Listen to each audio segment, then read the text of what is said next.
বিরতির পর যে খবরে নজর রাখছি, আরজিকর কাণ্ডের প্রতিবাদে হাইল্যান্ড পার্ক থেকে শ্যামবাজার পর্যন্ত মিছিল, পা মেলান সাধারণ মানুষ। এই মুহূর্তে এই মিছিল 42 কিলোমিটার পথ অতিক্রম করবে। মিছিলের সামনে রয়েছে দুটি মশাল। এদিন বিকেল 4:30 নাগাদ হাইল্যান্ড পার্ক থেকে ওই মিছিল শুরু হয়েছে। রাত 12টা নাগাদ মিছিল শেষ হবে শ্যামবাজারে। শাশ্বতী রায় রয়েছে সরাসরি। হ্যাঁ, এই মুহূর্তে কি চিত্র দেখতে পাচ্ছ তুমি? কিলোমিটার পথ হাইল্যান্ড পার্ক থেকে শ্যামবাজার পর্যন্ত এই মিছিল এগোচ্ছে এবং এই মিছিলের প্রধান উদ্দেশ্য আরজিকরের বিচার এবং সেই বিচারের দাবিতে আজকে নেমেছে নাগরিক সমাজ, তার সঙ্গে সঙ্গে স্বাস্থ্যকর্মী এবং অন্যান্য বিভিন্ন পেশার মানুষ অংশগ্রহণ করেছে এই মিছিলে। যেখানে সুদীর্ঘ মিছিলে এই প্রথম থেকে এই মশালকে কেন্দ্র করে কিন্তু সব থেকে বেশি নজর রাখা হয়েছে এবং এই মিছিল থেকে বিচারের যে দাবি তারা রাখছেন সেই দাবি কিন্তু আরো তীব্রতর করে তোলার চেষ্টা হচ্ছে। এই মুহূর্তে চিংড়িঘাটা মোড়ের কাছে পৌঁছেছে মিছিল। আমি একটু কথা বলে নেওয়ার চেষ্টা করব। এত দূরের একটি মিছিল, এত দূরের মিছিল, কোথা থেকে হাঁটছেন? আমি হরিদেবপুর থেকে আসছি, আমি হাইল্যান্ড পার্ক থেকে হেঁটে আসছি। দেখো, যে সমস্ত মানুষ আজকে এখানে পথে নেমেছেন তারা জাতি ধর্ম নির্বিশেষে শুধুমাত্র নিজেদের নাগরিক অধিকারকে প্রয়োগ করার জন্য মাথায় নেমেছেন। যেখানে দূর দূরান্ত থেকে মানুষ এসে সংগঠিত হয়েছেন এবং শহরের রাজপথ দখলে নেমেছেন তারা, এবং এর সঙ্গে সঙ্গে এই মিছিল এগোচ্ছে শ্যামবাজারের দিকে এবং ধীরে ধীরে এই মিছিলের সব থেকে বড় বিষয় এক একটি পয়েন্টে দাঁড়িয়ে বলা যায় যে বহু মানুষ জমায়েত করে থাকছেন। সেখান থেকে একের পর এক মিছিলের যে প্রধান জিনিস মশাল সেটাকে রিলের মাধ্যমে এগিয়ে দেওয়া হচ্ছে এবং পরবর্তী দল সেটাকে নিয়ে বাকি পথ অতিক্রম করবে।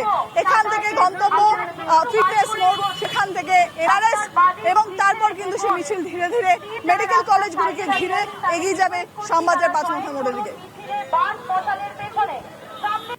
ধন্যবাদ। আমরা কথা বলেছিলাম আমাদের প্রতিনিধি শাশ্বতীর সাথে।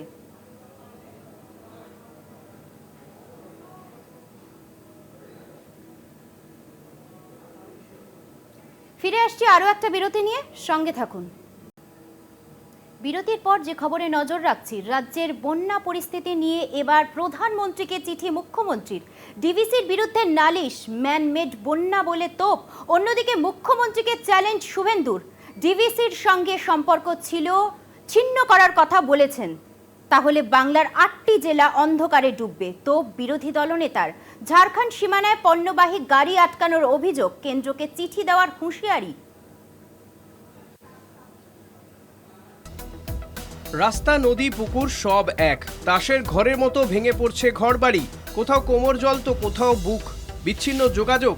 নৌকায় করে কোনো রকমে ত্রাণ শিবিরে ঠাঁই, নষ্ট বিঘের পর বিঘে চাষের জমি। এই ছবি রাজ্যের একাধিক জেলার। নিম্নচাপ কমলেও ডিভিসির ছাড়া জলে ভাসছে একাধিক জেলা। চরম দুর্ভোগ। ভিটেমাটি ছেড়ে প্রাণ বাঁচাতে ত্রাণ শিবিরে আশ্রয় নিয়েছেন শয়ে শয়ে মানুষ।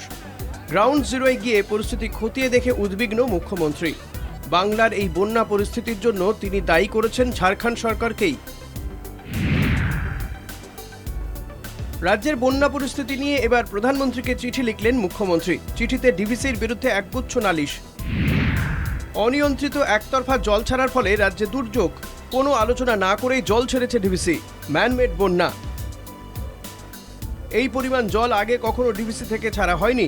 রাজ্যের 50 লক্ষ মানুষ বন্যা দুর্গত। 16ই সেপ্টেম্বর ফোন করে ডিভিসির চেয়ারম্যানকে বন্যার কথা জানানো হয়েছিল। তারপরেও 17ই সেপ্টেম্বর 2.5 লক্ষ কিউসেক জল ছাড়া হয়। পরপর দুদিন বন্যা পরিস্থিতি সরজমিনে পরিদর্শনের পর ডিভিসির সঙ্গে সম্পর্ক ছিন্ন করার হুঁশিয়ারি দেন মুখ্যমন্ত্রী।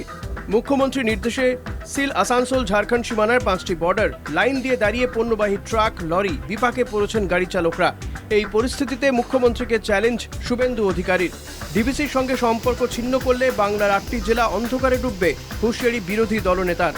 দক্ষিণবঙ্গে ভয়াবহ বন্যা পরিস্থিতি। একাধিক জেলায় ত্রাণ শিবিরও জলমগ্ন, বন্ধ ফেরি চলাচল।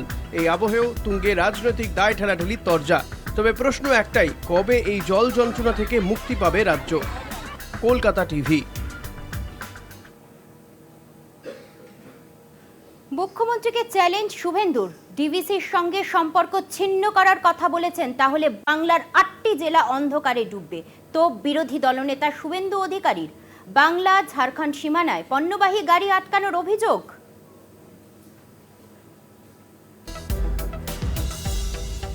জলের তলায় একের পর এক গ্রাম, এই দৃশ্য নতুন নয়। প্রায় প্রতি বছরই পাঁশকুড়া, ঘাটাল, উদয়নারায়ণপুরের বিস্তীর্ণ এলাকা প্লাবিত হয়, আর জল নিয়ে কেন্দ্র রাজ্যের সংঘাত চলতেই থাকে।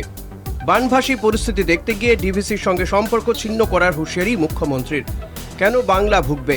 কেন্দ্রে কৈফিয়ত দাবি মমতার। ঝাড়খণ্ডকে বাঁচাতে বাংলাকে ডোবাচ্ছে অভিযোগ মুখ্যমন্ত্রীর। মুখ্যমন্ত্রীকে চ্যালেঞ্জ শুভেন্দু অধিকারীর। শুধু ডিভিসির সঙ্গে সমস্ত সম্পর্ক ছিন্নই নয়, পাঁশকুড়া, ঘাটাল, উদয়নারায়ণপুর প্রভৃতি বন্যা কবলিত এলাকা পরিদর্শন করে বাংলা ঝাড়খণ্ড সীমানা বন্ধের কথাও বলেন মুখ্যমন্ত্রী।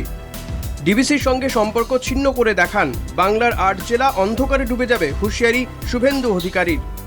মুখ্যমন্ত্রীর হুঙ্কারের পর ঝাড়খণ্ড সীমানায় প্রচুর গাড়ি আটকানো হয়েছে। বাংলা এবং ঝাড়খণ্ড সীমান্ত বন্ধে বিপত্তি। ডুবুরডিহি জাতীয় সড়কের উপরে দাঁড়িয়ে মালবাহী truck. Asansol Jharkhand border seal করেছে পুলিশ। আসানসোলের 5টি নাকা পয়েন্টে থমকে যায় পণ্যবাহী গাড়িগুলি। পুরুলিয়া ঝাড়খণ্ড সীমান্ত সিল করল পুলিশ। আপাতত ঝাড়খণ্ডে পণ্যবাহী ট্রাক ও গাড়ি প্রবেশে নিষেধাজ্ঞা। সীমান্তে পণ্যবাহী ট্রাকের লম্বা লাইন, বিপাকে ট্রাক চালকরা। কলকাতা টিভি।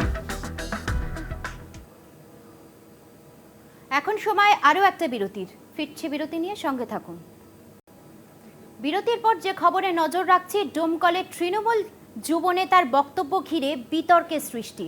বৃহস্পতিবার এক সভায় রাজু মণ্ডল নামে এক যুবনেতা অভিযোগ করেন, বিজেপির সুরসুরিতে ডাক্তাররা সরকার বিরোধী আন্দোলন করছেন। আবার ওই সভাতেই তাকে বলতে শোনা যায়, আরজি করে চিকিৎসক ধর্ষণ ও খুনের জন্য আমরাই দায়ী। প্রায় 42 দিন পর কর্মবিরতির আংশিক কর্মবিরতি তুলে নিয়েছেন জুনিয়র ডাক্তাররা। এই আন্দোলন এতদিন চলার পিছনে বিজেপির সুরসুরি ছিল বলেই মন্তব্য করেন ডোমকলের তৃণমূল যুবনেতা রাজু মণ্ডল। এই মৃত্যু দায় নেবে কে? আজ তিলোত্তমা মৃত্যুর জন্য অবশ্যই আমরা দায়ী, কিন্তু 34 জন বাংলার সাধারণ মানুষ মৃত্যু না পেয়ে যে মারা গেল, এই দায়ভার নেবে কে? জুনিয়র ডাক্তাররা পরপর 5 বার মুখ্যমন্ত্রী বসার পরও এদের সমস্যা মিটছে না। একটার পর একটা দাবি করছে। এরা 5টা সমস্যা, 5টা দাবি কথা বললো, মমতা ব্যানার্জি মেনে নিল। কলকাতা সিপি চেন, স্বাস্থ্য দপ্তরে 2 অধিকর্তা চেন হয়েছে। তারপরও জুনিয়র ডাক্তাররা যে মিথ্যা রাজনীতি করছে, বিজেপি সুশাসনকে যে মিথ্যা রাজনীতি করছে, সেটা বাংলার মানুষ বুঝে গেছে। ডোমকলের পুরনো বিডিও মোড়ে তৃণমূলের সংখ্যালঘু শাখার একটি জনসভার আয়োজন করা হয়। বৃহস্পতিবার ওই সভা থেকেই বিস্ফোরক তৃণমূল নেতা। তার বক্তব্যের প্রতিবাদে সরব হয়েছে বিজেপি, সিপিএম, কংগ্রেসের মতো বিরোধী দলগুলি। বিজেপির সুশ্রুতিতে রয়েছে, তো মানুষ সেই সুশ্রুতিতে তো শিহরিত হচ্ছে কেন? তোরা যদি এত ভালো কাজ করেছিস, একটা সরকার যদি 13 বছর ধরে মানুষের মা, মাটি, মানুষ, মাকে যদি মাটিতে ফেলে ধর্ষণ না করে থাকতিস, তাহলে কি মানুষ এইভাবে রাস্তায় নামতো? আমরা সুশ্রুতি দেবো। আচ্ছা চলুন ধরে নিচ্ছি তর্কের খাতিরে বিরোধী দল সুশ্রুতি দেবে না কেন? ডিভিসির সঙ্গে ডিভোর্স করেছেন মমতা ব্যানার্জি কালকে, কারণ জল ছেড়ে দিয়েছে কেন্দ্রীয় সরকার। সুশ্রুতি দিচ্ছেন না। পাশাপাশি রাজ্য বক্তৃতার শুরুতে বলে বসেন, আরজি করে চিকিৎসক ধর্ষণ এবং খুনের ঘটনার জন্য আমরাই দায়ী। তার এই বক্তব্যকে লুফে নিয়েছেন বিরোধীরা। এটা যদি বলে থাকেন তাহলে ভুল বলেছে, কারণ এই আন্দোলনে কোনো রাজনৈতিক রং এখন পর্যন্ত তাদের বড় নেতারাও দিতে পারছে না, যার ফলে ও বয়স কম, সেই হিসেবে হয়তো এটাকে বক্তৃতা হিসেবে দিয়েছি। কিন্তু এই আন্দোলন একবারে সাধারণ মানুষের এবং ডাক্তারদের নিজস্ব আন্দোলন।